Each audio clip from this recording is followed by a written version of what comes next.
I was going to post a video about Muslims claiming that the Quran can only be understood in Arabic whenever people criticize the Quran, but I decided to say a few words about the dhimmi of all dhimmis, a guy who's got the biggest man crush on Muhammad I've ever seen, a man who looks like Tarzan but whimpers like Jane, Dr. Craig Considine.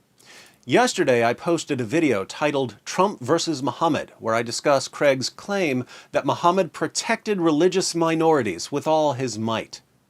People started discussing the video on Twitter, and Joshua asked Robert Spencer of Jihad Watch, "Any chance a debate with this Craig Considine can be arranged? Really? Anybody?" Act 17 pointed him out, his tweets appalling. So I replied, "Lol. Craig can take his pick. I'm ready, and I'm sure Robert is as well." Robert happily agreed, saying, "Oh yes, I'd enjoy that immensely. Anytime Craig is ready to debate, I will drop everything and make it happen." Notice, Robert said that he's ready to drop whatever he's doing to debate Craig Considine. Then I added, maybe Craig Considine can team up with his fellow sociologist Reza Aslan versus Robert Spencer and me. Now, how many of you out there would love to see a 2-on-2 debate with Craig Considine and Reza Aslan on one side of the stage versus Robert Spencer and me on the other side of the stage? Pretty much all of you, right? Regardless of which side you agree with. Unfortunately, only one side of this issue is willing to debate. Craig responded, "Islamophobes are upset that I won't debate them. Sorry, but it's impossible to even rationalize with people that have hate in their hearts." Funny that he chose the word rationalize. I think he meant that it's impossible to reason with us. But if he meant what he said, he's correct. He wouldn't be able to rationalize Muhammad's teachings and actions if we were on stage. So he pulled the hate card. We criticize Islam, so we must be filled with hate. It's not as if we criticize Muhammad's teachings because they call for the oppression of women and non-Muslims and the violent subjugation of the entire world. We must simply be filled with hate. And one day we said, eeny, meeny, miny, mo, we're going to hate Islam. Of course, if criticizing Islam makes us hateful, check out Craig's Twitter page. He's constantly criticizing everyone he disagrees with. So he must be full of hate. As I conclusively proved in my last video, Craig is a racist. So why would Robert and I be willing to debate a known hate-filled racist when he says that he's not willing to debate people who have hate in their hearts?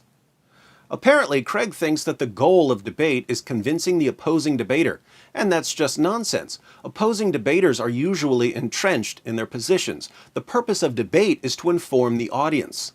There are still plenty of people who aren't sure what to believe about Islam and jihad. A debate allows them to hear both sides. They get to hear opening presentations. Then they get to hear each side respond to the other side's presentation. Then they get to hear each side defend their claims against criticism. So audience members walk away informed. They understand why the debaters believe what they believe. Now, on the issue of jihad, why is one side of this discussion always willing to debate while the other side is constantly avoiding debate? Why does one side want people to hear an open, honest discussion while the other side only wants people to hear their view?